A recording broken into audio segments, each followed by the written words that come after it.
Ponty yn y gwynedi. 2 gol mae'r tîm yma wedi sgorio tymor yma. Cofiwch, dyn nhw'n ildio llawer.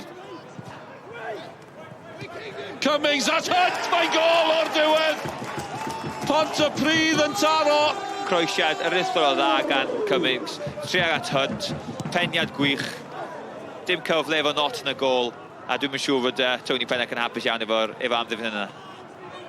Cummings yn sydyn, o'n i'n mynd i ddweud bod y gol geidwad allan. Wel, mae'n ddwy ddim na. Mae yna drosedd yn ôl y dyfarnwr yn stopio'r cyfan. Chydig o ddroswch yn hyn, gyn i weld i eto. Gol geidwad not a McMara ar ochr chwith, just bwrw'r gilydd a mae Cummings di sgorio'r gol. Na, dim digon gwthio fan yna. Gol, byddai'n gweud? Wel, mae'n ornest yn y cwrt cosbinal. Breichiau bobman, Tybown. Dwi'n ddiddorol gweld hon eto. Oedd y gêm rygbi gyda'r achdil. Oedd yna'n drosedd? Oedd yna'n drosedd. I fi. Y gic yn fer, newid pethau. Lewis, tackle gadarn gan Ambrosesi. Beth am hwnna, Emlyn? Mae'r Hunt mynd tuag at gol. Dim cyffyrddiad ar bêl. Cic o'r smotyn iddo fi. Mae'n batrwm o ran Pontypridd. Pan maen nhw'n sgorio, maen nhw'n ennill. Mae'n syml. Gen i weld os yw'r patrwm na'n parhau heno. Mae Owen di ymateb, mae wedi cael cerdyn melyn. Mae'n bwysig nodi hynny. Be fydd y dyfarnwr yn neud fan hyn? Not yn hedfan mewn ac yn ei wthio fe.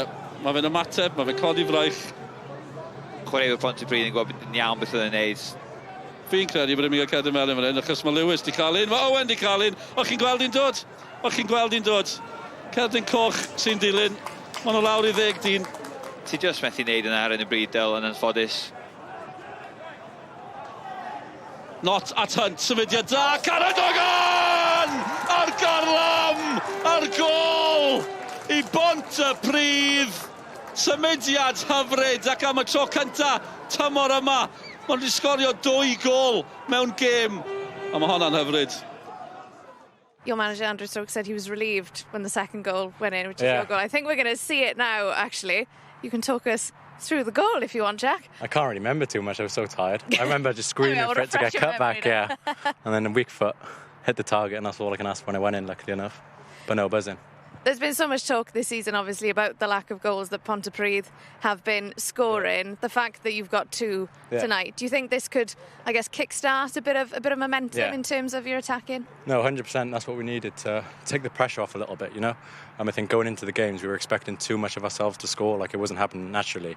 So with these 2 goals, you know, hopefully this just starts us to keep going forward and start getting goals on the board and wins. We were excellent, absolutely excellent from first minute, and we controlled the game, and it was nervy at times second half, but we got there. 2 goals. We scored. 2 goals all season. You've got 2 goals tonight. We'll talk about the first one from Joe Hunt. What a header, but also those crosses from Luke Cummings tonight. Just how pleasing with the 2 of them. Yeah, we spoke about it pre-match. Obviously, we wanted to change a little bit of the way we do things in the final third, and that was evident, I thought, today. And, you know, obviously we spoke about this in training in terms of winger to winger.